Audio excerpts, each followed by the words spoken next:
Good evening. Thank you for joining us at Hispanic Republicans of Texas for our Meet the Candidate series. Today, we're excited to bring you the man who will take back HD 52, Mr. Nelson Jarrin. Mr. Jarrin, thank you for joining us today. Thank you for having me. How are you doing? Very well, thank you. Well, before we begin and with questions to know a little bit more about you, would you please introduce yourself and tell us just your background and just a little bit something about yourself. Sure. My name is Nelson Jarrin, and I just turned 40 this summer, so it might be a midlife crisis that got me into this whole politics thing, but haven't run for office before. Been married for 16 years to my wife, Kristen, who's a nurse here in Round Rock. We have an 8-year-old daughter that's in Round Rock schools here. And then a little bit about my heritage. My family is actually from Ecuador. My grandparents and father were all born in Quito, Ecuador. My grandfather went to medical school there, and he had an opportunity to come to the United States to pursue a fellowship at the Mayo Clinic in Rochester, Minnesota. So when my dad was a young boy, they immigrated from Quito, Ecuador to Minnesota. And once he completed that fellowship, my grandfather and my dad settled in the Midwest. And my grandfather was a surgeon until he was in his 80s. We lost him about 10 years ago in his 90s. So he had a long, healthy, fruitful life. How did you get to Texas? Well, my dad actually was working down in Beaumont for General Electric and met my mom there. So I was born in Beaumont, and they quickly moved to Houston right after that. And we got there just in time for Hurricane Alicia to come through, came up through Galveston, and it hit our new house in Houston just after we relocated. So I think it was in 82 or so. But yes, I was raised in the suburbs of Houston. I went to Texas A&M undergrad and then worked for a number of years before going to Notre Dame Law School. I was raised Catholic, and the connection with my family in the Midwest seemed like a natural fit to go back and go to Notre Dame to pursue my legal degree. So, very nice, very nice. Well, first, congratulations on being a candidate. That's not an easy thing. It takes some sacrifice, not just for yourself, your family, finances. I mean, it's a big decision. So tell us a little bit about what drove you to the point where you said, I have to run. What was it? I mean, a number of different issues. My Hispanic heritage coming here, I pride myself on education, hard work, perseverance, and, pulling yourself by the bootstraps and ultimately giving back to your community once you're successful. So that was a key calling of mine, to serve my community. But ultimately, this district was represented by Larry Gonzalez, another Hispanic Republican, for a number of years. And when he retired in 2018, the new representative, James Tellerico, took over. Nothing was really known about him at the time. He got in under, like a lot of candidates, under the Beto wave in 2018. And we moved here specifically to Williamson County to have a safe place to live, work, and raise our family. We were attracted here because Williamson County was a solid red county. They were fiscal conservative, but they did well with economic development, parks and recreation, all the good places, all the good things that you need to live a good life and have a good family, and surroundings here. And so James Tellerico came in under this sweep, and he, presented himself as somebody that was bipartisan and would work across the aisle. And he quickly veered further and further left and got contrary to the values that I feel like were important to this district. And somebody with my background, I think we can get into this in a minute, but I've worked in and around the Capitol for 11 years, and I just felt that he wasn't in it to serve the community, that he wanted to be a career politician and use this seat as a launching pad for higher office. So I believe that public service is a calling and a way to give back to your community and make your community a better place. So I ultimately was called to serve. And then one other thing was really seeing my daughter in her education last year. I wouldn't be where I am today if it wasn't for my education. And with the COVID learning loss, I believe is a real effect on our kids. My daughter was in first grade last year, and they were on laptops the entire year. The first 3 weeks were at home, which is difficult. I work from home, and my wife is a nurse. So we were trying to upload assignments through an iPad at 5 or 6 o'clock at night. And she was on, you can imagine how a Zoom meeting with a bunch of first graders taking themselves on and off mute go. It wasn't really conducive to a high quality education. So as soon as we could, we put her back into the class, which was right after Labor Day, but they continued the online education for the remainder of the school year. And so, COVID is deadly. It's a pandemic, but at some point we have to say, are we going to try to live with it and move on with our lives, because I have a concern about losing a whole generation of kids from falling behind. So that was another big thing weighing on my mind when I made this decision with my family. Sure, a lot of people can relate to that story, and yes, that loss of learning is just could be quite a problem in the future. So that's I completely understand that. So how do you think this redistricting is going to affect the race in your district? For one, Talarico is no longer going to be running in your district, isn't it? Is that true? That's true. He fled to DC and now he's fled to Travis County. So it's a twofer. But yeah, so I got in this race on August 4th. I was running in the district as it currently looked then. It's always been a close district. It's been a swing district every time that James Talarico's run. He's been reelected. Well, he's run, once and then he was reelected. So he's in the middle of his second term, but the last vote was just a few thousand votes difference. And I felt like that I could run a competitive race against him with my background in business and as an attorney, understanding policy, feeling confident in my ability to debate him, based on my background at Notre Dame Law School and through their trial advocacy program. I'm comfortable speaking in public, and coming from somebody, again, that's been married for nearly 16 years and has a daughter in schools, bringing that, I think those are all key things that this community rallies around. And so I got in the race, and then redistricting did change the district some. It's still not a far right or far left district. It was 51% Trump and 52.8% Cornyn. So, it's not a far one where you just get through the primary and then everything's good to go. It's really, I think, having a good pulse on what's going on in the community, and the key things that people here, I think, care about are kitchen table issues. We have a lot of small business owners here that care about having economic development in a community that's supportive of them taking a risk and starting their own business. They want good schools for their kids that focus on education and not politics. They want that, not only for their employees' kids, but also for workforce. So know if they have kids from our local colleges here, our trade school partnerships, for example, that they're going to have a workforce for their companies. And then ultimately supporting our law enforcement, having safe and clean streets and kind of the parks and everything you look for in a safe suburb to raise your family. Those are all key things. So James Talarico did flee from that, and he decided he's going to run in a new district down in Travis County. So that's a new district that was created due to a retirement in Travis County, Celia Israel, House District 50. And then it's kind of a new district that is down in Wells Branch, where he was born and grew up. So. Okay. Well, now that you're out there campaigning, what are some of the issues you hear come up over and over, and how, with your skills, can you help solve those? Being an attorney is obviously very helpful, since it is a legislative job and it's writing legislation. Sure. Plus, but tell us a little about what you're hearing. Yeah, it really depends on the group that I'm speaking with, but I can tell you Williamson County is growing like crazy. In 2010, our census numbers here were about 420,000. We were at 610,000 under the 2020 census. We've already added another 28,000 since then. So we're going to be a 1 million person county before too long. And so infrastructure is a huge issue. I think there's more work to be done on the electric grid. I think they did a lot this past session, but if we have 1,000 people a day moving to Texas, I just don't feel completely confident that we have the reserve capacity there to deal with the ebbs and flows of extreme heat or extreme cold like we had last winter.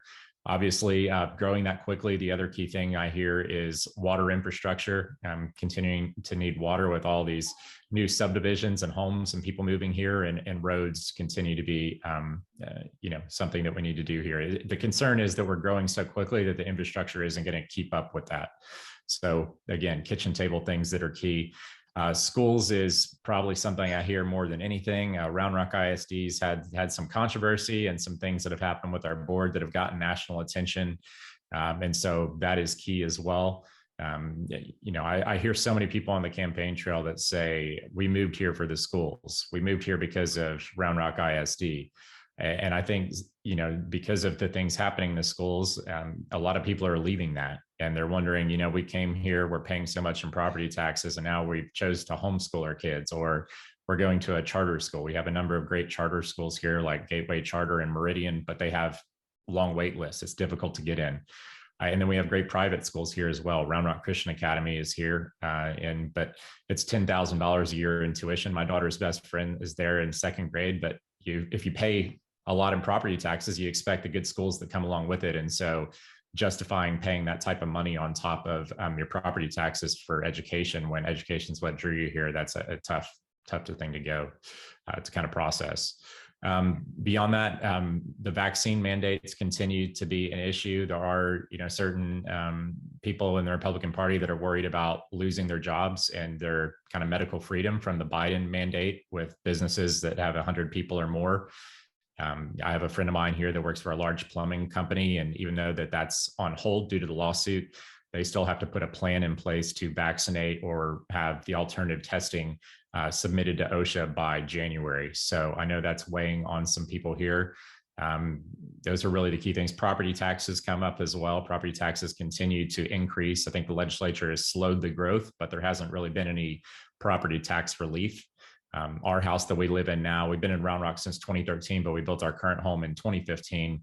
And our appraisal value, or our real estate value of our house, is more than doubled. Our appraisal value hasn't quite caught up to that yet, but earlier this year, March and April, I'm sure it was like this in other parts of the state as well, but it was multiple offer situation. We had a neighbor here that had 60 people waiting to see her house before it went live. They had 16 offers the first day, and they took the second highest one. People waived the appraisal, cash over value, and allowed them to rent it back free for the rest of the school year. So we've seen a pretty, I would think, is unsustainable hike in the value of our houses out here. And so when I talk to people about that, we have a number of economic development projects that are bringing more people here. They're about 90 to 95% close to closing a $17 billion Samsung factory out in Taylor. That's going to pay good wages, but if the housing prices continue to increase like that, the concern is, where do those people live? Do they have to live out in rural counties and then drive into Taylor, which is, that's a rural and up and coming place. That's not like an Austin or a Round Rock or a Cedar Park. So those are all kind of concerns that I hear out there that I've heard multiple times. So. Is development a problem as far as housing? Supply of housing, is it, I know here in Travis, it's very hard to build, so that's driving up prices because you can't catch Yeah. Well, the good thing about us as opposed to Travis County, I think, is we still have some land here. So I actually don't live in the Round Rock city limits. We live in the ETJ of the county in a mud here in the northeastern part of the county. And so there is a lot of land still available.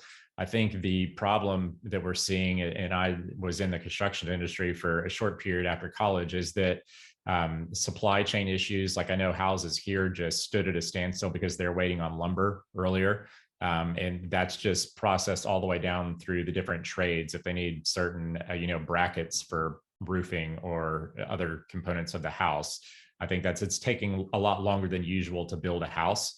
But I don't think the land is an issue. I think it's more the supply chain and bringing that. And of course, the housing prices, the new housing prices there's no really track homes now. You can't just go and view a model home and say, okay, I'll buy this. You're pretty much, renting until that house is going to be built for you. I have seen locally, talking to the realtors here, the supply, our prices have stabilized, but the number of days on the market has gone, somewhat back into somewhere between 20 and 30 days is the average now. So the prices are still there. You're still getting the return on your investment, but the house has to sit there a little bit longer. It's not like before, when the first day on the market, you were guaranteed to have multiple offers. So, yeah. Right. Very good. Oh, tell us about this. I noticed in your websites and in your social media, you highlight your pro-life credentials or your beliefs. Tell us a little about that. Yeah, absolutely. So raised Catholic, so always was pro-life growing up. That's never been an issue for me, but it became personal for my wife and I because we had 6 miscarriages before we had our daughter. We had a heartbeat every time. We lost our babies at 8, 9, 10, and 11 weeks. We could never get out of that first trimester. I went to about 10 different doctors till we finally got to the bottom of it. And we're just blessed to finally find a doctor here that was able to, fix the issue. And long story short, my wife, she was working as a recruiter in Austin. We were living in North Austin at the time, and I was working down at the Capitol. She was commuting up here to the A&M Health Science Center in Round Rock and working on her second degree in nursing because we just didn't think that we were going to be blessed with a family. We've been trying so long. And as God's plans would have it, the night before she started back in that program, we found out we were pregnant again. So we made it through the first trimester for the first time ever. And that's when we said, okay, Kristen's already coming up to Round Rock to work on her nursing degree. And we grew up in the suburbs of Houston. It's time to plant our roots in the burbs, and we intentionally wanted to live somewhere where our daughter could, not just move here when she started kindergarten, but we wanted to meet friends and have her grow up really from diapers to graduation with other people in this community. And so that's why it's personal to me, and it's also for me. I don't want to just say I'm pro-life at birth. I think that's the wrong approach. We have to be pro-life throughout. So foster care is a big thing for me. Seeing kids that are abused and neglected, there's should be no tolerance for that, and we need to do better about getting their placements. All the way to people that are elderly in our nursing homes, protecting them from abuse and neglect. So pro-life from birth until death, I would say. Yeah, that's understandable. Now, you mentioned a few times that your work in the Capitol. What exactly did you do at the Capitol? Yeah, so when I came back, I went to Notre Dame in 2007. I'd worked in the trucking industry for a number of years before that. My family had an international trucking company, and decided that that wasn't for me, that I didn't want to do that with my life. My wife had been, and I had been married a year and a half at that time. And so I drug her to the frozen tundras of South Bend, Indiana. So we could work on our marriage up there, 1,100 miles away from our parents and family and everything. It was a good experience to be up there and just rely on ourselves. But we always knew we wanted to come back to Texas. And I had an opportunity to work for two big law firms when I was at Notre Dame. I was a summer associate at Locke Lord and Andrews Kurth in Houston. So I tried my hand at commercial litigation, real estate, and corporate transactions. And I felt like I did when I worked for my family's business, that I was going to be stuck in a high rise, and it was a lot of researching and writing and memos and things like that. And I just didn't feel that that was going to be fulfilling to me. And so I had worked on a political campaign back in 2006 for the state rep where I grew up. It was her first election. It was Patricia Harless. And I stayed in contact with her in law school. And I said, hey, this corporate law thing's not for me. What are some opportunities I could get involved in Austin? And so she recommended that I apply for the Texas Legislative Council, which is a state agency with 55 attorneys. They do all the bill drafting and provide all the legal advice for members of the House and Senate. So I did that for 2 years and drafted about 800 bills and amendments, and learned how to draft legislation and how commas and a word here or a word there make difference in policy. And then in January 2013, Senator Schwartner, who's the senator for Senate District 5, which is Williamson County where I am, and 9 other counties, he joined the Senate for the first time. He was in the House for one term before that. So upon his election to the Senate and his swearing in, I joined him and served as his legislative director and general counsel for 3 years. So I did that till the end of 2015. I was working on behalf of issues for Williamson County and the other 9 counties, helping to achieve policy successes and working against things that were contrary to the values or really the ideals of the district. So. Wow, well, that's a great background. Talk about, you'll be able to hit the ground running with that kind of background. That's wonderful. Absolutely. But I think I'm more impressed that you went to law school while married. That's very impressive. That's not easy. Well, they gave my wife an honorary degree, so I think it was more on her. That first year was brutal. I know you're an attorney as well, but yeah, we went, and it's kind of like a campaign, not too much different. So my wife went from seeing me all the time to me being non-existent that first year of law school, and working at home now and not traveling due to COVID for the last year and a half. My wife and now daughter were used to me being around all the time, and now I'm non-existent 3 or 4 nights a week, going to events and doing things. So it feels like law school 2007 all over again. So how do you see things going on in the state? You saw that we had a representative, Yen, changed the Republican Party. A lot going on in South Texas and with Hispanic politics. How do you see this shaping in the next session? Or just about politics? Yeah, I think, when President Trump ran in 2020, they saw a big change in the Valley. There was a huge shift of voters, Hispanic voters, that shifted from the Democrat to the Republican Party. We saw that before, Bush, when he was governor, he did really well with the Hispanic vote, and we kind of lost that over the last 20 years. But Trump finally made a swing back. And I've spoken to Hispanics that are in the Valley about, their values and things. And I think they share the values of Republicans, and they're finally waking up to that. The Democratic Party is not the same Democratic Party of years ago. They're not blue dog conservative Democrats. They've gotten further and further progressive and out of touch with people. And that's what attracted me to the party. I mean, the hard work of my family, they didn't come here and ask for anything or handouts. They came here and worked their tails off to accomplish the American dream.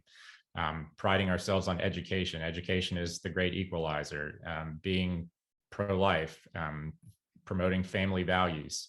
Those are all things that resonate, I think, with Hispanics and the border down there. That, you know, what President Biden has done, his administration creating magnets for people to continue to come across the border. It was like a switch flip from when President Trump was there to now.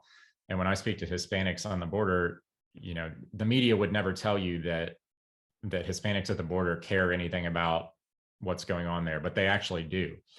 They see the human trafficking, the sex trafficking, the drugs coming across there. They know what's going on, and it impacts them directly because they're on the border. It impacts all of us because if they're trafficking drugs here, like fentanyl, and our kids in our high schools are taking that, or they're you know, sex trafficking people to work in cantinas in Houston, that impacts our entire state. So it's not just you know, being racist, saying that we need to shut down the border, or that that's part of our sovereignty.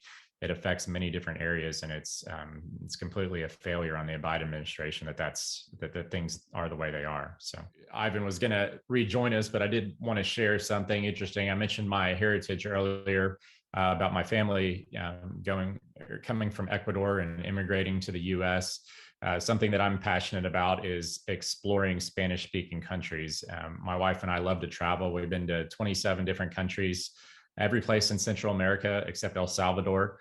Our last trip before COVID, actually, we got to go down to Antigua, Guatemala, and I really enjoy Spanish culture, colonial architecture, all those things. But the campaign trail has been rough, of course, spending a lot of time away from my wife and family. So my wife and I are actually going to fly down and go to Ecuador to visit the fatherland, so to speak, on Saturday for a few days before Thanksgiving. So, and Ivan is back joining us. Yeah, I was updating them, Ivan. I'm actually, I was speaking about my passion for visiting Spanish-speaking countries. My wife and I, we love to travel, but we're going to go to Ecuador actually this Saturday night.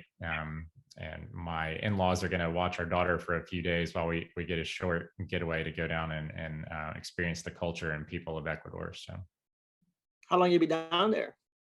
Just until Wednesday. So the good thing, my father-in-law is a retired pilot for Continental and United. And so we try to do places that are easy to get to out of Houston, any direct flight. So it's only a 4.5-hour flight down there. So we'll get down there Saturday evening and we'll turn back around Wednesday. So we'll have 3 full days down there and be able to still celebrate Thanksgiving with our families. So wonderful. We'll have to, you know, rest, refresh, and get ready for the campaign. So that's good. That's right. A little break.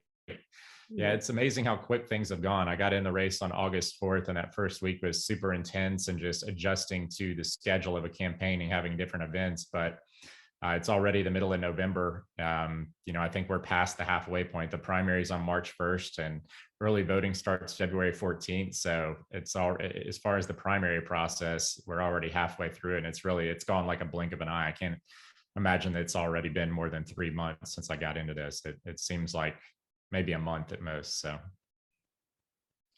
amazing. So can you hear me? Yep, can hear you fine. Go ahead. I'm nervous about freezing. Well, before we end this, I want to see if you have any parting words that you'd like our audience to hear, and also make sure to mention how to get in contact with you and how to donate to this effort, which is so important to our state. Yeah, absolutely. So I guess parting words is, you know, somebody that's a Hispanic and son of an immigrant, you don't have to run for public office to serve your community. There's a variety of ways for us to get involved and give back. Community service projects. One of the things that I really enjoyed, I was in the Hispanic Law Students Association at Notre Dame, and had the great fortune to serve as president my 3rd year. But one thing we did every year is we sponsored a local community place called La Casa de Amistad, which did Christmas for kids that otherwise wouldn't have had Christmas. So in the Hispanic community in South Bend, and we put up a Christmas tree in the main area of the law school with kind of a secret Santa ornament. And then everybody at the law school would kind of grab an ornament, and we'd get to go out after we took our finals and distribute gifts to those kids that otherwise wouldn't have had a Christmas. So that's one of the joyful things I have from my experience of Notre Dame, and just, you know, giving back to your community in some way, I think is important. Also speaking to your neighbors, your family members, and everybody else about the values of, being a conservative and the Republican values and how they resonate with Hispanics. Texas isn't a state that's known for having a lot of people come out to vote.